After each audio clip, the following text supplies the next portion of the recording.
성도 여러분 반갑습니다. 한 주간 평안하셨습니까? 자, 오늘 온라인 성경 강좌 세 번째 시간에는 성경에 대해서 한번 살펴보도록 하겠습니다. 자, 우리 손에 들려 있는 이 성경은 한 권으로 보이지만 사실은 66권으로 되어 있는 책입니다.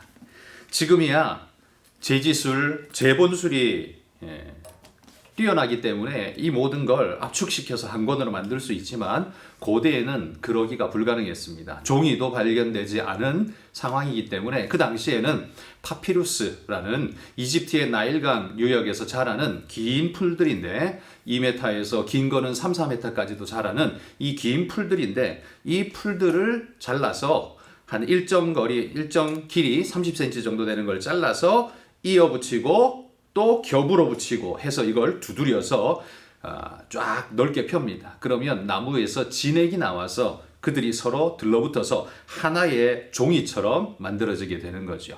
이렇게 만들어진 하나의 종이를 여러 개 이어 붙여서 두루마리로 그들은 사용을 했던 것입니다. 이게 파피루스인데요. 지금의 영어 페이퍼의 근원이 되는 말이 바로 이 파피루스입니다. 자, 그렇게 두루마리로 되어 있기 때문에 글을 쓰면 굉장히 분량이 엄청나게 많아질 수밖에 없죠. 그래서 두루마리로 한 권씩 되어 있는데 그것이 성경은 총 66개의 권으로 되어 있다는 겁니다. 이 성경 66권은 크게 두 부분으로 나눌 수 있습니다. 바로 구약과 신약인데요. 이 구약과 신약은 예수님 기준으로 이전 구약, 예수님부터가 신약이죠. 그래서 옛날 약속, 그리고 새로운 약속. 그래서 약속의 책이다. 그래서 성경을 성경 언약의 책으로 우리는 불리고 있습니다. 자, 구약 성경은 총 39권이고요. 신약 성경은 총 27권입니다. 그래서 합이 66권이 되는 거죠. 이걸 외우기 쉽게 하기 위해서 이해에 도움을 드리기 위해 우리가 구구단으로 외워볼 수 있고 전화번호로도 외워볼 수 있습니다. 구구단은 가장 쉽게 외우는 방법 3927 3927 구약 39권과 신약 27권 이게 성경의 권수이죠. 또 전화번호로도 외울 수 있습니다. 천국의 전화번호가 얼마냐? 66국에 3927번이다. 한번 전화해 보십시오. 베드로가 받을지도 모릅니다. 자, 66권으로 되어 있지만 구약과 신약으로 나뉘어져서 39권, 27권 나누어져 있는데 그 나누는 기준선이 뭐냐? 아까도 말씀드렸다시피 예수님을 기준하여서 구약과 신약으로 나뉘어집니다. 이건 성경만 나뉘는 게 아니라 예수님은 인류 역사의 기준이 되시죠. 그래서 우리가 세계가 공통으로 쓰고 있는 기원이라고 할 때 바로 예수님을 기준으로 해서 AD와 BC로 나누게 되죠. 이 AD라는 단어는 라틴어로 아노 도미니라는 말인데 이건 주님의 해에라는 말입니다. 주님의 해, 그 이후로부터가 주후, 그리고 그 이전은 BC라고 해서 Before Christ라고 해서 영어죠. 주님 탄생 이전에, 그래서 AD와 BC로 주님을 기준으로 나누는 겁니다. 성경뿐만 아니라 인류의 역사도 우리 예수님이 인류에 미친 영향이 가장 위대하고 기준이 되기 때문에 그렇게 나뉘어지고 있습니다. 자, 이 성경은 첫 번째 책 창세기이죠. 이 창세기로부터 5개의 책을 기록한 사람은 모세입니다.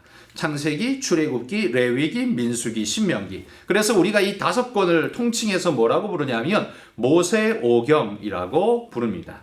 모세는 출애굽을 한 기점으로부터 가나안 땅에 이스라엘이 들어가는 그 기간, 40년의 기간 가운데에서 성경을 기록하게 됩니다. 이 5권 모세오경을 기록하게 되죠. 그런데 출애굽의 연도가 1446년입니다. 그리고 가나안에 들어간 것이 1406년입니다. 그러니까 그 40년 사이에 쓰여졌기 때문에 길게 잡아도 1446년부터 혹은 1406년 사이에 성경은 그때로부터 쓰여지기 시작했다라고 말할 수 있죠. 주전 1400년경부터 기록되었다. 우리가 대충 그렇게 말할 수 있을 겁니다. 신약의 마지막 본 책은 요한계시록이죠. 그 책의 저자는 이름 그대로 사도 요한입니다.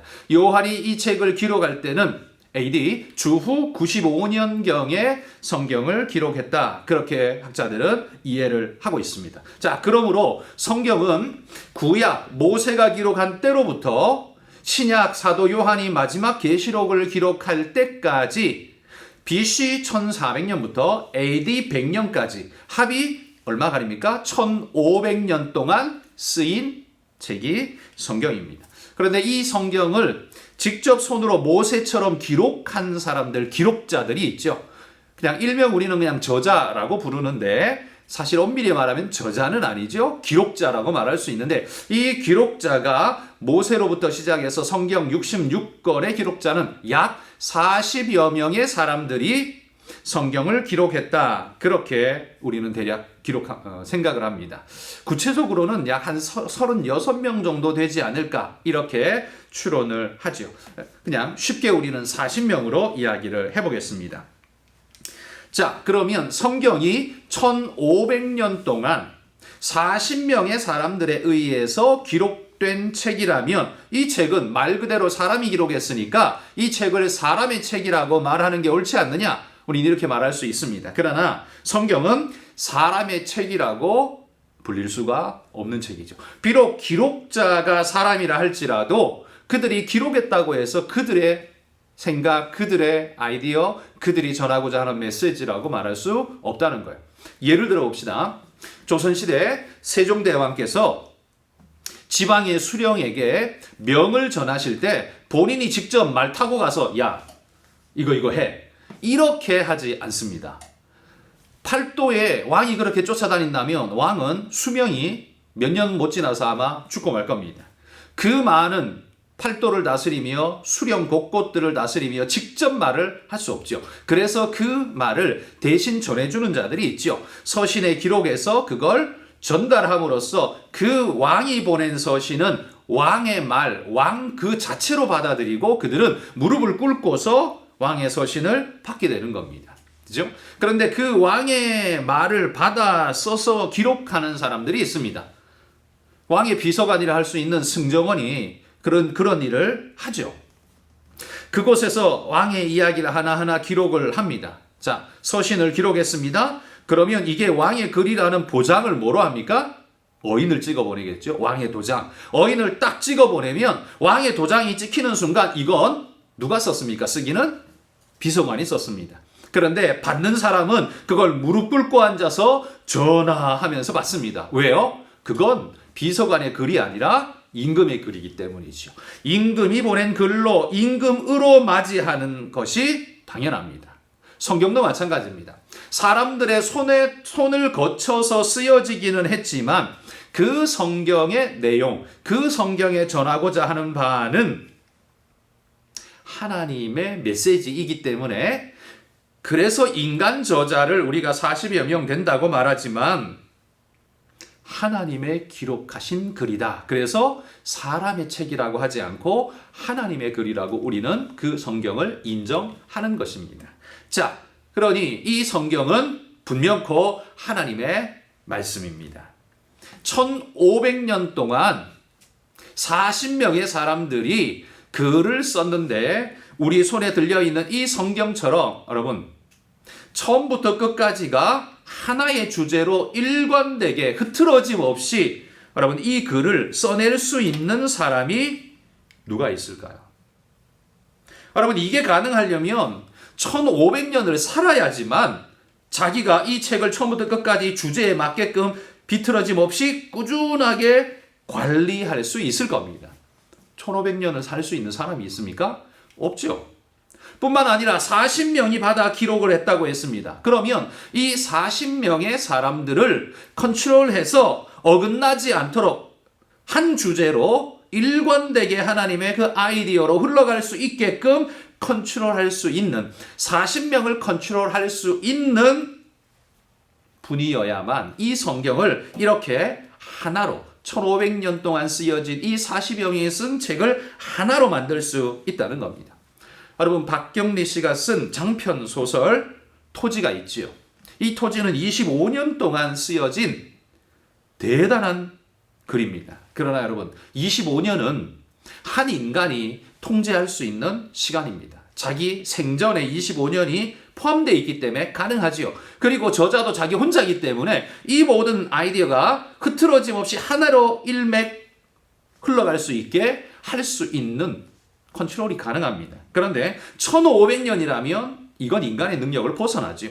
뿐만 아니라 40명의 사람들, 그것도 시대도 각각이고 그들이 사는 곳도 위치도 각각인 그 모든 흩어진 사람들을 불러 모아서 하나로 쓰게 하는 거 가능합니까? 이건 불가능한 일이죠. 이게 오직 가능할 수 있는 건 뭡니까? 두 가지 조건이 충족될 때만 가능하죠. 1500년을 컨트롤할 수 있어야 한다는 것. 그 다음에 40명의 사람을 흩어진 사람들에게 그들의 생각과 그들이 쓸 내용을 흐트러짐 없이 기록할 수 있도록 컨트롤할 수 있어야 한다는 말입니다. 그러므로 여러분, 성경은 하나님의 책입니다. 그래서 그거는 우리가 그냥 외적으로만 증거하는 게 아니라 성경 안에서도 성경 내적 증거가 그걸 증거하고 있습니다. 디모데후서 3장 16절 말씀에 보면 이렇게 말씀합니다. 모든 성경은 하나님의 감동으로 된 것으로 교훈과 책망과 바르게 함과 의로 교육하기에 유익하니, 이렇게 말합니다. 모든 성경은, 그러니까 성경이 보장하건대 모든 성경은 어떻게 쓰였느냐? 사람이 쓰고 싶은 대로 쓴 글이 아니라 하나님의 감동으로 쓰였다라고 말하는 겁니다. 인간의 생각이 아닌 하나님의 감동으로. 사람이 썼지만 하나님이 그들을 컨트롤하사 쓰게 하신 것입니다. 자, 그러면 인간의 모든 생각을 지배하고 하나님이 자 이제 받았어. 동해물과 백두산이. 그래서 동해물과 백두산이 이렇게 쓰는 게 아닙니다. 과거에는 우리가 이렇게 기록되었다고 믿었죠. 이걸 우리는 축자 영감설이라 그랬습니다. 하나하나 하나님께서 불러주신 거죠. 그런데 만약에 이렇게 기록했다면 66권의 모든 필체가 혹은 그 모든 쓰는 수준이 똑같아야 합니다. 그러나 사도 바울이 쓴 글하고 베드로가 쓴 글은 수준이 많이 차이가 납니다. 베드로전서는 누군가가 대신해서 써줬기 때문에 다르지만 베드로후서는 베드로가 썼다고 우리는 인정합니다. 근데 베드로가 쓴 그 베드로후서는 좀 더 투박한 그런 어투로 쓰여진 글이라고 합니다. 바울처럼 학식이 높은 사람이 쓴 논리 정연하고 매끄러운 글하고는 차이가 좀 있는 거죠. 그러나 우리는 잘 그걸 못 느끼죠. 왜냐하면 우리는 그 글을 번역해서 읽고 있기 때문에 다 똑같아 보이는 겁니다. 다 똑같아 보일 수밖에 없죠. 그러나 원본은 그렇지 않다는 겁니다. 그러니까 각 사람마다의 특성이 살아있다는 거지요. 그런데도 불구하고 성경은 하나님께서 전하고자 하는 말씀에 흐트러짐이 없는, 왜곡됨이 없는 그대로의 말씀이 담겨져 있다는 겁니다. 이게 어떻게 가능합니까? 그래서 이걸 영감이라고 부르는 겁니다. 하나님께서 그 저자들을 감동하셔서 어긋나지 않도록 인도하셔서 생각나게 하시고 또 그것을 기록하게 만드셨다는 거죠. 인간의 생각은 불완전합니다. 아무리 제자들이라 할지라도 스승님이 한 이야기를 완벽하게 기억해내기는 쉽지 않겠죠. 물론 고대의 사람들은 지금 우리보다 훨씬 기억력이 더 많은 긴 문장을 기억해낸다고 합니다. 그렇지만 그렇다고 모든 걸 완벽하게 똑같이 녹화처럼 해낼 수는 없겠죠. 바로 그 부분에 하나님께서 역사하시는 겁니다. 생각나게 해주시고 그것이 오도되지 않도록 가이드해 주셔서 바른 길 가도록 하시는 역사. 우리는 그걸 하나님의 영감이라고 말합니다. 모든 성경은 하나님의 감동으로 되었다. 성경이 분명히 말하죠. 또 한 구절 있습니다. 베드로후서 1장 20절 21절 말씀인데요. 먼저 알 것은 성경의 모든 예언은 사사로이 풀 것이 아니니 예언은 언제든지 사람의 뜻으로 낸 것이 아니요 오직 성령의 감동하심을 받은 사람들이 하나님께 받아 말한 것입니다. 자, 여기 보면 먼저 알 것은 성경의 모든 예언은 사사로이 풀 것이 아니다 이렇게 말합니다. 여러분, 사사로이가 뭡니까? 그건 자기 개인적인 생각대로, 자기 생각대로 취향에 맞춰서 그냥 풀고 싶은 대로 그렇게 풀면 안 된다는 거예요. 왜? 이유가 뭡니까? 이 글은 그렇게 인간이 생각해서 인간의 생각으로 만들어낸 단순한 글이 아니기 때문입니다. 예언은 이유를 말하죠. 예언은 언제든지 사람의 뜻으로 낸 것이 아니다. 사람의 뜻으로 낸 것이 아니기 때문에 사사로이 풀면 안 되는 거죠. 그러면 어떻게 된 겁니까? 오직 성령의 감동하심을 받은 사람들이 하나님께 받아 말한 것입니다. 자, 그러면 이 성경은 원출처가 어디입니까? 하나님이죠. 왜? 하나님께 받아서 기록한 것이니까요. 기록의 과정은 나를 거쳤지만 이게 원출처는 어디예요? 하나님이라는 말입니다.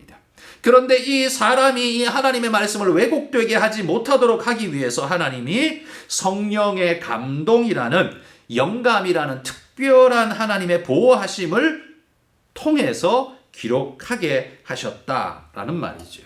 자, 아까 제가 앞에서 왕과 서기관의 이야기를 했습니다.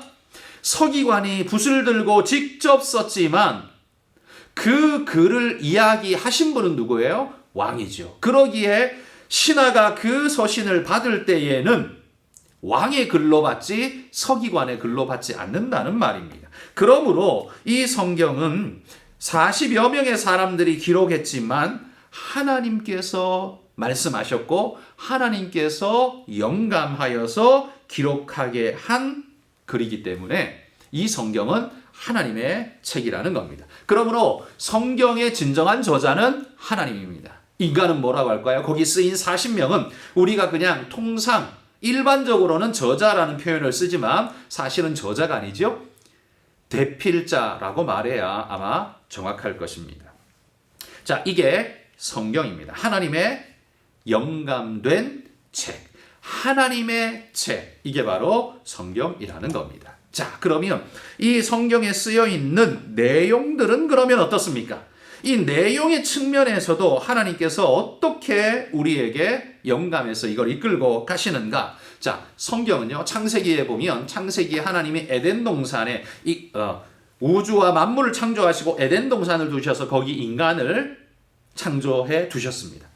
이 에덴 동산의 인간으로부터, 아담과 하와로부터 이야기가 시작되죠. 하나님이 그들을 보며 그들과 함께 나누시는 모습이 그려집니다. 그리고는 그들이 범죄합니다. 범죄하고 에덴 동산에서 쫓겨나서 온 천지 사방으로 이제 흩어져 씨가 퍼져나가기 시작합니다. 그 퍼져나가는 이야기가 창세기 1장부터 11장까지 기록되어져 있습니다. 그러니까 창세기 1장부터 11장은 온 인류에 대한 이야기를 하고 있습니다. 하나님의 시선이요, 온 인류를 지금 향해 있다는 겁니다. 그런데 이 인류를 향해 있던 하나님의 시선이 12장부터는 어딘가로 포커스가 모아지기 시작합니다. 바로 아브라함이죠. 창세기 12장부터는 아브라함의 이야기가 나오면서 창세기는 아브라함, 이삭, 야곱, 요셉이라는 아브라함의 4명의 후손 족장 이야기로 이스라엘의 근본 뿌리가 어떻게 시작되었는가를 이야기해 줍니다. 그리고는 출애굽기 넘어가면서 이스라엘 민족이 형성되어지게 되지요. 그래서 아브라함부터 시작해서 하나님의 시선은 이제 이스라엘이라는 민족에게로 포커싱 되어집니다. 그리고 그 이스라엘의 이야기를 성경이 사무엘상하, 열왕기상하 쭉 기록해 가고 있습니다. 그러다가 왕국을 이루어 이스라엘이라는 이름으로 살다가 하나님 앞에 범죄하고 멸망을 당하게 됩니다. 북이스라엘은 아수르에 의해서 멸망당하고 남쪽 유다는 살아남습니다. 극적으로 살아남죠. 어떻게 해요? 그 아수르가 남유다까지 멸망시켜버리려고 18만 5천이나 되는 군대를 파견해서 보내서 예루살렘을 포위하고 무너뜨리려 했습니다. 그러나 하나님께서 이스라엘을 긍휼히 여기사, 그때 왕이 히스기야 아닙니까? 히스기야 하나님 앞에 간절하게 부르짖고 도움을 구할 때 하나님이 그에게 도움을 주셨습니다. 그래서 하룻밤 사이에 18만 5천의 군사가 모두 죽임을 당하게 되죠. 그래서 남유다는 아수르의 멸망에서 공격에서부터 모면하게 되는 거죠. 그래서 살아남게 됩니다. 북쪽은 멸망당해 버렸습니다. 그래서 아수르의 지역이 돼버렸습니다. 남쪽 유다만 남았어요. 그 남쪽 유다를 향해 하나님이 관심 가지고 계속해서 역사를 끌어갑니다. 이 남쪽의 이야기는 역대기에서 자세하게 기록하죠. 열왕기와 역대기가 같은 이야기를 하고 있는 것 같지만 포커스가 다릅니다. 열왕기는 남유다와 북이스라엘을 함께 고루 이야기를 하지만 역대기에는요, 남유다를 중심으로 이야기합니다. 북이스라엘은 그냥 한마디로 필요할 때만 가끔씩 언급해주는 정도이지 역사 이야기는 남유다를 통해 흘러갑니다. 이게 남유다, 이스라엘에서부터 이제 포커스가 절반 나뉘어져 남유다로 포커스가 줄어든 거죠. 그렇게 150년 정도 흘러가다가 남유다도 하나님 앞에 범죄하고 돌이키지 않자 많은 선지자를 보내었지만 그들이 하나님 앞에 범죄하자 결국 하나님이 그들을 심판하기에 이르지요. 누구에 의해서 멸망당합니까? 남유다는 바벨론에 의해서 멸망을 당하게 됩니다. 이 멸망당해서 남유다는 포로로 이제 온 천지사방으로 끌려가게 됩니다. 바벨론에 끌려갔던 그들이 70년이 참에 하나님의 약속대로 하나님께서 페르시아라는 나라를 일으켜서 흩어진 이스라엘을 자기 땅으로 돌아가도록 허락해 주게 합니다. 고레스 칙령을 내리죠. 그래서 이 돌아온 무리들, 이 사람들을 가리켜 우리는 남은 자라고 부르는 겁니다. 이 남은 무리들, 이제는 뭐 왕국도 아니죠, 아직. 그냥 남은 무리들, 소수 무리가 이스라엘로 돌아와 예루살렘에 돌아와서 성전을 다시 재건합니다. 이 학기스가랴 말라기 때의 이야기 아닙니까? 성전을 재건하면서 에스라와 느헤미야가 애를 써서 바벨론 포로에서 돌아와 재건하는 역사를, 남은 자의 역사를 성경이 기록해주고 있습니다. 그러다가 말라기를 끝으로 구약이 끝이 나죠. 그리고 400년의 간극이 있는 다음에 그 다음에 예수님이 등장하는 겁니다. 자, 여기까지가 구약 이야기입니다. 예수님 직전까지가. 구약 보십시오. 온 인류를 이야기하시던 하나님이 창세기 12장에 들어가서 아브라함을 이야기합니다. 아브라함부터 시작된 이스라엘 이야기죠. 그러다가 북이스라엘이 멸망하고 남유다만 남았을 때 남유다만 하나님 바라보며 이야기를 하고 가십니다.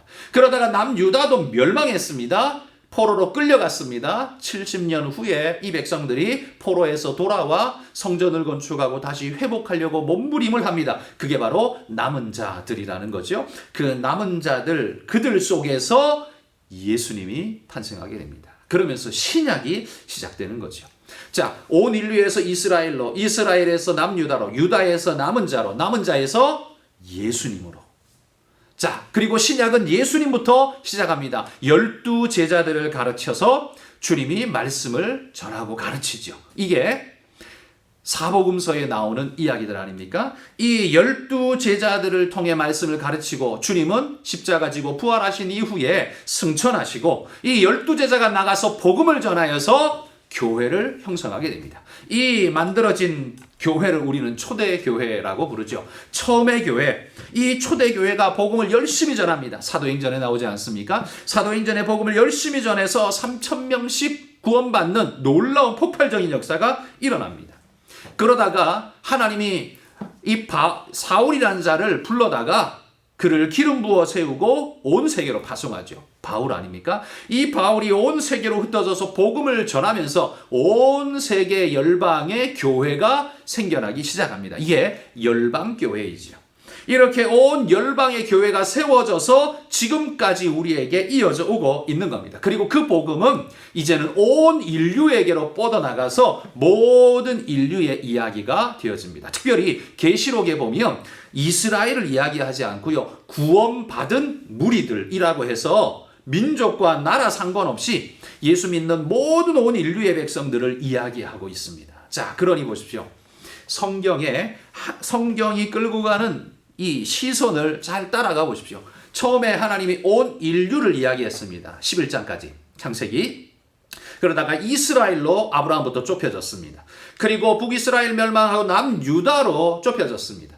그 다음에 거기에서 포로로 끌려갔다가 돌아온 남은 자들 이야기를 성경이 합니다. 그리고 구약이 마무리 짓죠. 그리고는 예수님이 탄생합니다. 이때부터 신약이 시작되어서 신약의 12 제자를 가르치시고 그들이 나가서 복음 전해서 초대 교회가 형성되고 이 초대 교회에서 그다음에 열방의 교회로 뻗어나가고 열방 교회에서 온 믿음의 사람, 온 인류로 뻗어가는 겁니다.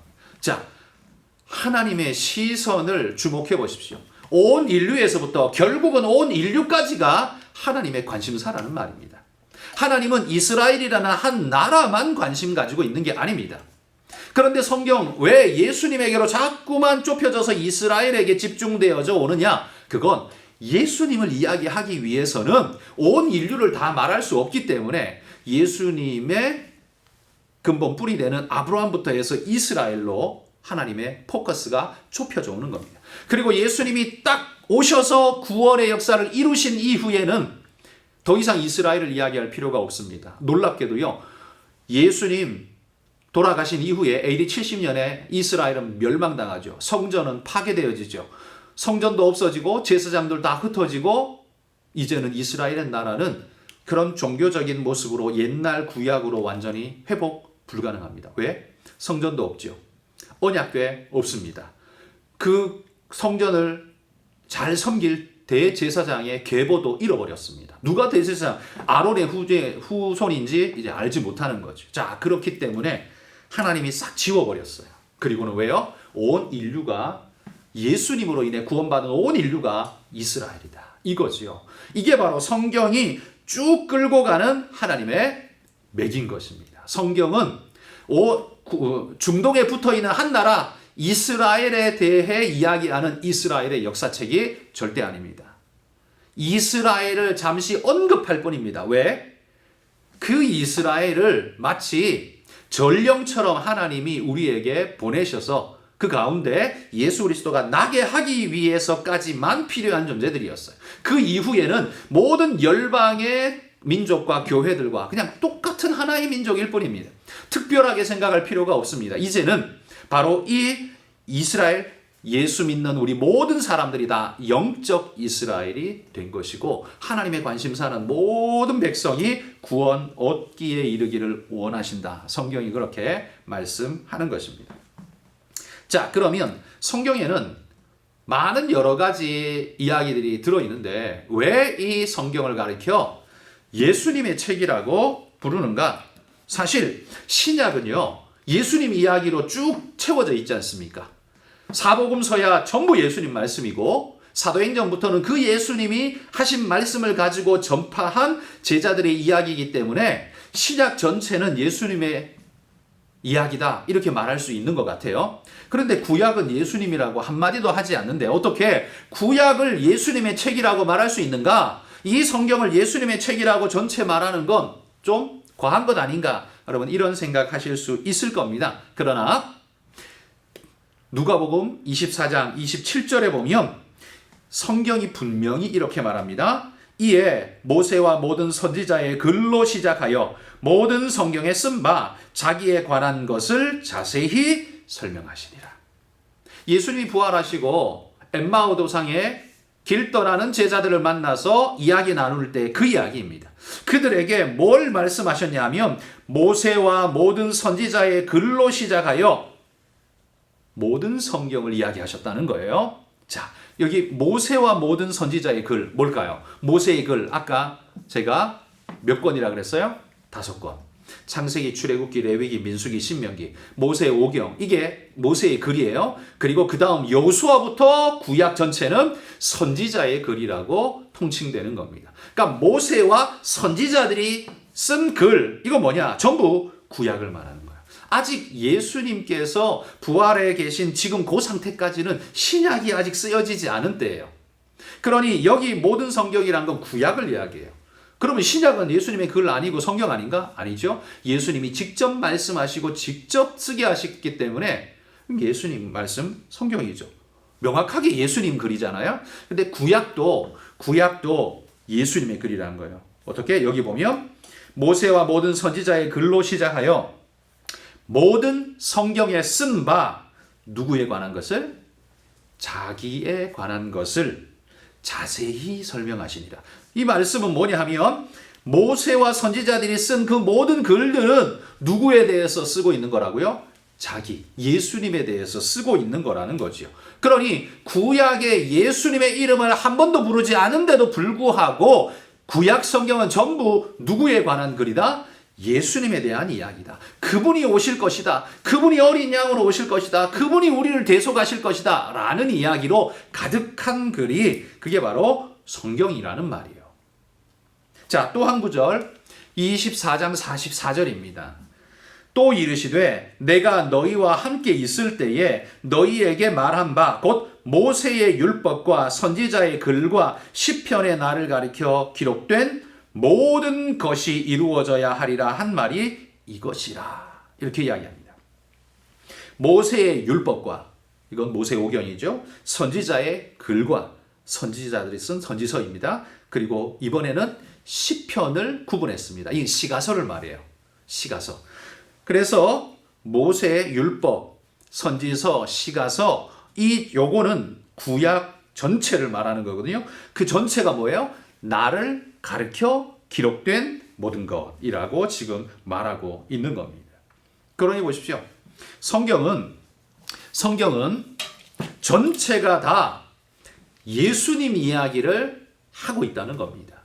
신약만이 아니라 구약도 예수님께서 친히, 그리고 성경이 친히 인정하기를 나에 관해 말한 것이다 라고 그렇게 이야기를 하고 있는 거죠. 그래서 신약뿐만 아니라 구약, 이 모두가 다 예수님을 증거하는 글입니다. 그리고 아까 우리가 내용상에서도 온 인류에서부터 예수님에게로, 그리고 예수님에게서 온 인류에게로 뻗어나가는 예수님이 중심축이 되는 걸 우리가 보지 않았습니까? 그렇기 때문에 온 인류가 예수님을 통해서 구원으로 나아가는 과정을 그려주고 있는 것이 바로 성경이라는 겁니다. 구약도 신약도 모두가 예수님 이야기라는 사실을 여러분 잊어서는 안 됩니다. 자, 그러면 이 예수님 이야기인 성경을 왜 기록했을까요? 목적이 있을 것 아닙니까? 그 목적도 성경이 우리에게 소개해 줍니다. 요한복음 20장 31절 말씀. 오직 이것을 기록함은, 이것은 성경이에요. 오직 이것을 기록함은 너희로 예수께서 하나님의 아들 그리스도이심을, 메시아이심을 믿게 하려 함이요. 또 너희로 믿고 그 이름을 힘입어 생명을 얻게 하려 함이라. 자, 두 가지 목적이 있다고 말합니다. 첫 번째는 뭐냐 하면 예수님이 누구신가를 알고 믿게 하는 것. 그분이 누구예요? 하나님의 아들, 우리의 구원자 그리스도라는 사실을 믿게 하려고 이걸 썼다는 거죠. 두 번째는 뭐예요? 그분을 믿음으로 생명이 내게 주어지게 되었다는 사실을 믿게 하려고 이 성경을 기록했다는 겁니다. 그러니까 성경의 목적은 두 가지, 요한복음에 보면 두 가지가 나옵니다. 하나는 예수님이 누구신가, 그리고 그분을 믿으면 우리에게 생명이 주어진다는 사실을 믿게 하려고 성경을 기록했다라는 말입니다. 이게 핵심적인 성경의 목적이죠. 또 부수적인 목적도 있습니다. 디모데후서 3장 16절 17절. 모든 성경은 하나님의 감동으로 된 것으로 교훈과 책망과 바르게 함과 의로 교육하기에 유익하니 이는 하나님의 사람으로 온전하게 하며 모든 선한 일을 행할 능력을 갖추게 하려 함이라. 자, 여기에는 성경 목적에 아까 두 가지가 있었죠? 또 두 가지가 나옵니다. 그 중에 하나 뭐냐 하면 하나님의 사람으로 온전하게 하려고. 어떻게 해요? 하나님의 사람이, 예수 그리스도를 통해 내가 하나님의 사람이 되었는데 어떤 게 하나님 안에 온전한 사람입니까? 그걸 말해주는 게 성경이라는 겁니다. 하나님께서 원하시고 기뻐하시는 삶의 모습이 무엇인가? 우리는 어떻게 살아야 하는가? 어떤 존재여야 하는가? 이걸 기록해 준 책이 성경이라는 말이에요. 이 온전하게 하려 함이라, 온전하게라는 이 단어는 원래 목적 그대로라는 말이죠. 하나님이 인간을 창조하신 목적 그대로, 죄에 의해서 찌들어지고 변질되어진 죄의 인간이 아니라 그런 상태에서 구속되어져서 예수 그리스도를 통해 구원 얻고 구속된 백성으로 어떻게 살아야 할지를 분명히 우리로 알게 하고 우리를 회복시키게 하기 위해서 주신 글이 성경이라는 거예요. 이게 세 번째 목적이라고 말할 수 있겠죠. 네 번째 목적은 마지막에 뭐라고 말해요? 모든 선한 일을 행할 능력을 갖추게 하려 함이라. 여러분, 예수 안 믿어도 착한 일 합니다. 그렇죠? 어떻게 합니까? 구제하고 돕고 아픈 사람 도와주고 하는 일을 해요.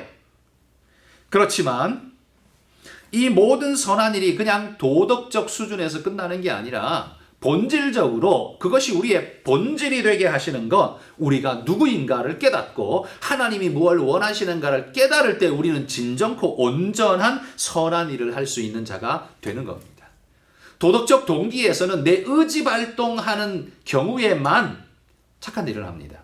그렇지만 하나님의 사람은 어떻습니까? 본질적으로 그러해야 하고 그렇게 살아야 합니다. 그게 하나님의 뜻이기 때문에 그렇습니다. 선한 일을 행해야 하는 게 단순히 내 의지에만 달린 게 아니라 도덕가는 그렇지 않습니까? 단순히 내 의지에만 달린 게 아니라 우리의 본질이다. 왜? 하나님은 선하신 분이기 때문에 그분의 성품을 닮아 지어진 우리는, 그분의 자녀된 우리는 선한 일을 행하고 그렇게 살아야 한다. 본질. 그러니까 선한 일의 이유와 동기를 성경보다 더 확실하게 주는 글은 없다는 말이죠. 그 선함의 이유와 동기를 인간의 의지에 두는 게 아니라 하나님께 두고 있는 게 말씀이 바로 성경이라는 겁니다. 그래서 성경 우리에게 주셨어요. 성경을 읽는 우리는 우리가 예수 그리스도가 누구신가를 알고 그분으로 인해 우리가 생명을 얻었다는 사실을 기억하며 감격하고 더불어 우리가 누구인가, 어떻게 살고 어디로 가야 할 존재인가를 우리를 깨닫고 그 다음에 하나님의 성품을 닮아 선한 일을 하는 존재로 우리를 이끄시기 위해서 주어진 책이 뭐냐? 그게 성경이라는 말입니다. 그러므로 여러분, 성경은 하나님께서 우리를 구원에 이르게 할 뿐만 아니라 우리로 온전한 하나님의 사람이 되게 하시도록 위해서 주신 책이 성경입니다. 성경에는 역사의 모든 것을 담고 있지 않습니다. 역사를 듬성듬성 이야기합니다. 모든 걸 다 이야기하려면 이렇게 우리 손에 한 권으로 들려질 수가 없겠죠. 그 긴 역사를 어떻게 이렇게 하겠습니까? 그러나 예수 그리스도를 이야기하고 구원을 말하고 하나님의 뜻을 전달하는 데에 부족함이 없도록 성령이 영감하셔서 우리에게 전해줄 메시지를 정확하게 전해준 글이 바로 성경이라는 겁니다. 자, 여러분, 우리가 성경을 쉽게 살 수 있고 집에, 그리스도인이라면 집에 누구나 몇 권씩 가지고 있기 때문에 이 성경이 뭐 별것 아닌 것처럼 쉽게 생각하기 쉽지만 여러분, 이 성경이 만들어지기 위해서 얼마나 수많은 시간이, 얼마나 많은 사람들이, 그리고 무엇보다도 우리 주님이, 우리 하나님께서 얼마나 이걸 우리 손에 안겨주기 위해서 노력하시고 죽으시고 엄청난 일을 우리에게 주셨는가를 기억하셔야 합니다. 우리 일생 동안 다른 거 다 버리고 가져가지 못한다 하더라도 딱 하나, 이 성경 하나만큼은 여러분 꼭 보물처럼, 갑옷처럼 붙잡고 믿음으로 그렇게 일생 살아가실 수 있기를 소망합니다. 오늘 함께 우리 성경에 대해서 살펴봤는데요. 이 성경의 목적대로 우리 주님을 깨닫고 생명 얻고 믿음의 삶을 살아내는 우리 모든 성도님들 되시기를 주의 이름으로 축복합니다. 다음 주에 4강에서 뵙겠습니다. 감사합니다.